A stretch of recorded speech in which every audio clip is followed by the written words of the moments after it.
wako. Umekwisha jiuliza katika wiki hii, nini umefanya? Umefanya nini? Umeomba msamaha? Umemwambia Mungu nisamehe? Umemwambia Mungu, katika wiki hii nimeangukia mahali, katika wiki hii nimeterezea mahali? Umekwisha mwambia Mungu akusamehe katika wiki hii? Tumekuja sikia mafundisho hapa. Mafundisho yanasema kama wakati unasamehewa na kila kitu kiko wazi. Hapa tuko hapa sasa, uko tayari kuingia katika meza ya Bwana?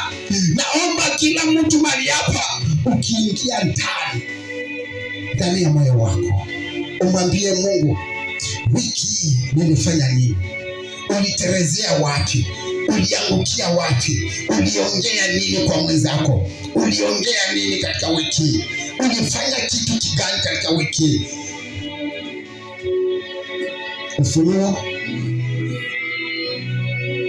1:2. Uliingia wapi katika wiki? Uliterezea wapi katika wiki? Ulifanya kazi gani? Katika kazini kuna mahali kwenye uliangukia. Katika kazini kuna mahali kwenye uliongea uongo. Katika kazini kuna mahali kwenye kama unajua ulizini njia isiyokuwa njia nzuri. Ulipita nyuma ya ndoa yako. Katika sheria, katika moyo wako, shuka katika moyo wako. Usinitazame mimi, ingia katika moyo wako, mwambie Mungu, niliterezea mahali. Umwambie Mungu, niliangukia mahali. Umwambie Mungu, sijui nitasamehewa kama wewe Yesu Kristo. Kwa Biblia inasema hivi, kama hata dhambi zetu zikuwe kama nini, zinawezabadilishwa zikuwe mweupe. Mwambie Mungu akusamehe. Ingia katika moyo wako.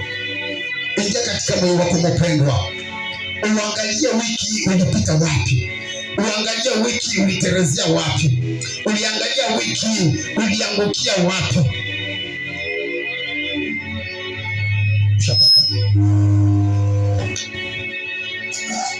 Uliangalia Mungu, uliangukia wapi? Karibu.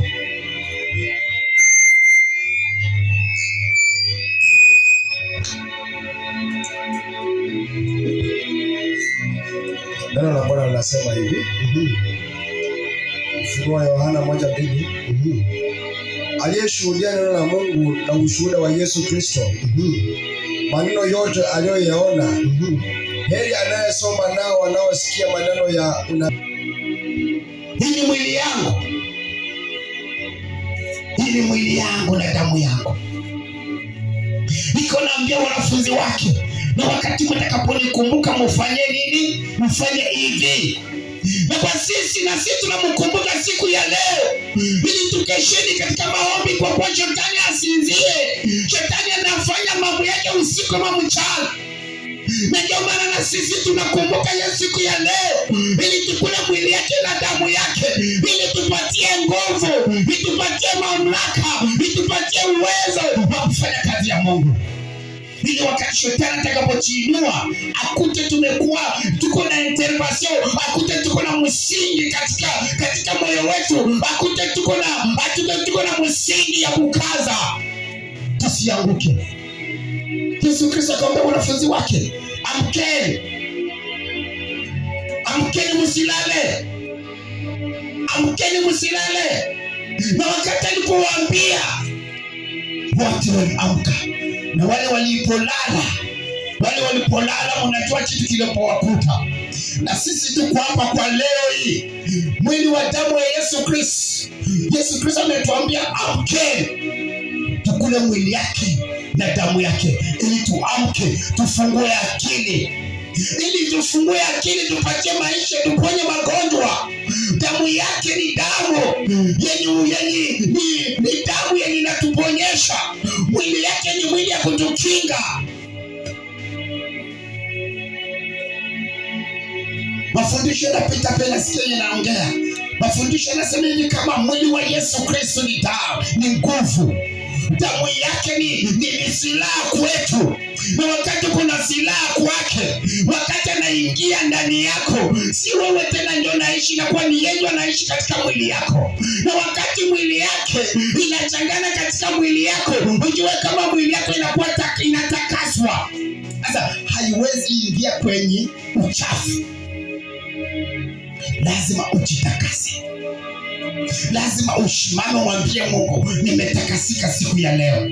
Lazima uingie ndani umwambie Yesu Kristo, katika wiki nilifanya nini? Katika wiki nilitembea katika njia gani? Katika wiki nilifanya nini? Ndio maana Yesu aliambia wanafunzi wake, amke, na sisi tuamke. Tuamke. Tukiendelea kusoma hiyo somo, utasikia nasema hivi, kama akawagabulia nini? Akawagabulia mkate. Wakati atapanda wapi? Mbinguni. Akawaambia, tutachangia kikombe hiki ili wakati mnatakapolikumbuka, wakati mnatakapolikumbuka mchangie kikombe hiki. Na walisema hivi katika mafundisho yangu, na walisema hivi, wakati unatakapokumbuka mtu mwenye mulilala naye, mtu mwenye alikuoa, wala mtu mwenye alikufanyia vitu vya mzuri, wakati unamkumbuka, unakumbuka ile kitu aliyekupatia. Na hiyo kitu aliyekupatia, tuseme kama vile alikupatia kado, na wakati alipokupatia kado, wakati ile kado liweka mahali, utakuwa unaitazama hivi, unasema fulani ndio alinipatia hii, fulani ndio alinipatia. Yesu Kristo atakusaidia. Ukiamini miungu, hiyo miungu itakusaidia, lakini itakuomba, itakugharamia, utaigaramia.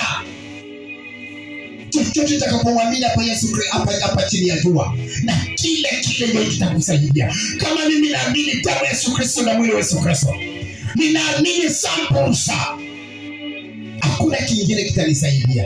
Mwili wa Yesu Kristo na damu ya Yesu Kristo, upendo. Na hapa nina imani kwa damu ya Yesu Kristo siku ya leo, nina imani itafanya kazi. Nina imani itafanya katika miili zetu. Nina imani itatakasa miili zetu. Nina imani kama ni magonjwa zozote zile zilizokusumbua katika maisha yako yote, ulishameza vidonge na vidonge, ulishaenda kwa daktari, ulishafanya chochote unawezifanya, lakini kupitia mwili wa Yesu na damu yake, kuwa na imani itakapoingia katika mwili yako, kuwa na imani kama siku ya leo utapona magonjwa zozote zile. Kama kuna magonjwa ya mgongo, kama kuna magonjwa ya tumbo, macho kuona, uko na shida mbalimbali, kama walinena jina lako utasimbaya, kupitia damu yake na mwili yake utatakaswa siku ya leo. Nataka mnitazame wapendwa. Nataka mnitazame. Kaa vizuri mtoto. Unaangalia huko. Kaa vizuri. Nataka tusikie mwili wa Yesu na damu ya Yesu Kristo. Hii ni mwili wa Yesu na damu ya Yesu Kristo. Hapa sisi hatuabudu miungu. Sisi tunaabudu kukufa kwa Yesu na kufufuka kwa Yesu. Ndio tunaabudu sisi. Kuna watu wengine wanazikuuliza, mnafanyaka damu ya Yesu Kristo? Wanasema ndio. Anakuuliza mnafanyaka je? Kuna maswali mbalimbali ziko hapa nje. Kuna maswali anazikuuliza, swali mingi sana. Anakuambia mnafanyaka nini? Mnatumia biskuti, mnatumia chapati, unamwambia hivyo vyote ujue sisi tunajua kama tunatumia nini? Mwili wa Yesu na damu ya Yesu. Tunaelewana? Sasa mwili wa Yesu na damu ya Yesu Kristo ndio hii. Tunatafuta kuibariki, tunatafuta kuiombea, kwa sababu wakati Yesu Kristo alipogabulia watumishi wake, aliombea kwanza, baadaye akafanya nini? Akawagabulia. Na ndio maana tafuta sema hivi, kama kila mtu achiweke huru, kila mtu achiache wazi vrema. Sitaki kila mtu asikie katika moyo wako. Kama unazigeukia kibambazi, unanongonea wewe na Mungu wako. Ongea tu wewe na Mungu wako. Ongea tu. Si vitu mingi. Ongea tu wewe na Mungu wako. Usinitazame wiki ulitembea njia gani. Kila mtu anajua. Mimi sikutembea na wewe. Mwambie Mungu chochote kile utakapofanya, chochote kile utakapoomba ndani ya moyo wako, Mungu wako anakujua siku ya leo. Na nina imani utagombolewa.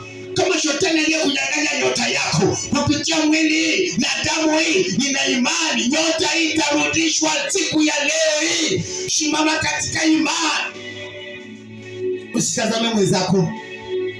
Yeyote atakapotumia damu hii na mwili yako Baba, apokee nguvu ya uhai, apokee nguvu ya ulinzi, apokee ulinzi, apokee ukingo, apokee katika jina la Yesu Kristo. Hizo magonjwa yalipomkamata, hizo magonjwa ya ukimwi, magonjwa ya kansera ya damu, kansera ya mshipa, kansera ya ngozi, kansera ya macho, kansera ya lititi, kansera yoyote ile Baba, ninaharibu kupitia damu yako na mwili yako. Ninahitaji damu yako mfalme wa amani. Atakapoipokea afunguliwe siku ya leo, apone siku ya leo, afunguliwe siku ya leo katika jina la Yesu Kristo. Ikiwa familia yake imupende, analomba kazi mahali popote alipolomba kazi, Baba mkubali katika kwenye anaishi, ana kazi, ana pesa, ataoleka, hiyo mahitaji zake zote kupita damu yako, kupita damu yako na mwili yake. Apokee uhai, apokee nguvu, apokee uhai kama jina lake lilosema Divai. Wakati walipomwongea Divai ya mahali, inapinga hizo nguvu za giza, inaharibu mishale za potevu kwa damu ya Yesu Kristo. Atakaswe, atakaswe, atakaswe, atakaswe, atakaswe. Magonjwa za ukimwi ninaziondoa kwa damu yako na mwili yako. Magonjwa za kansa, magonjwa za kichwa, mgongo koma, kifua koma, macho koma, kiuno koma, tumbo koma, kukosa amani, ninaviondoa kwa damu yako, ninaviondoa kwa damu yako katika jina la Yesu Kristo. Lahana zote za kwangu, lahana zote za kwangu kupitia damu yako na mwili yako, lahana zote za kwangu ziondolewe siku ya leo. Lahana zote za kwangu. Anaenda lomba kazi mahali umemkatalia, ametafuta bwana wa kuoleka hana, amepokea pesa kufika kama mikononi mwake pesa inapotea. Hana nyota yake ya uchuruzi, anafanya uchuruzi lakini hana makastoma. Wenzake wanauza lakini yeye hajauza.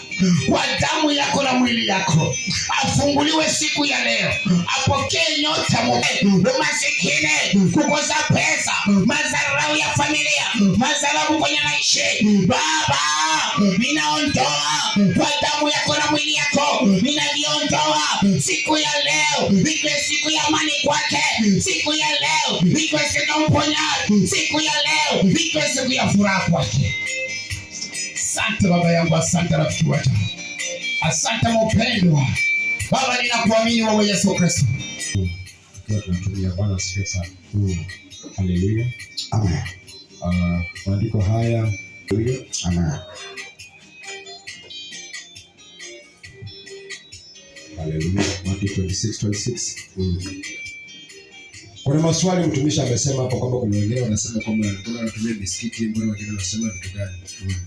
Majibu hayo tutakwenda kuwapatia maelezo ni kwa nini, kwa sababu ya muda. Wakati mwingine tunatumia hatutumii mkate kwa sababu tuna represent kwamba mwili wa Yesu haukufura. Bwana asifiwe. Ulipozikwa ulitoka vile vile ulivyokuwa. Ndio maana tunatumia chombo ambacho hakikufura kama mkate. Bwana asifiwe sana. So we are remembering that the body of Christ haikufura. Ndio maana tunatumia, maana tukaambiwa kwa sababu hatukutumia mkate ama tunatumia vitu zingine. Bwana asifiwe sana. Lakini tukishaiombea kwamba imeshatakasika, imeshafanya. Sasa mtumishi pia atakuwa anatusomea neno, alafu utatembea mmoja tutaanza na watu wakubwa. Na kama kuna mtu kwa nyuma yako ni mgonjwa, Bwana asifiwe sana. Yes. Kuna mtu unataka kumshikia imani, utamchukulia, utachukua na mwili wake. Waeni mle, huu ndio mwili wangu. Tuombe kwa ajili ya mwili. Bwana asifiwe. Amen. Baba, katika jina la Yesu, huu ni mkate wa kawaida, lakini kuanzia saa hii Bwana wangu, tunautakasa. Usiwe mwili wa kawaida tena, bali uwe ni mwili wako. Uwe mwili wako unaoleta ondoleo la dhambi na unaoleta mafanikio kwa wengi, unaotukumbusha kifo na kufufuka kwako. Bwana, katika jina la Yesu, tunapoenda kupokea huu mwili wako, Bwana ukalete utakaso katika maisha yetu, ukalete utofauti katika maisha yetu. Bwana, ile milango ambayo tumekuwa tukibisha na ifunguke kwa huu mwili wako sasa, ikafunguke. Yale magonjwa ambayo watu wako wamepambana nayo miaka nenda miaka rudi, wamebeba madawa, wamechoka, kuanzia saa hii na kuendelea watakapotumia mwili wako yakapone mara moja.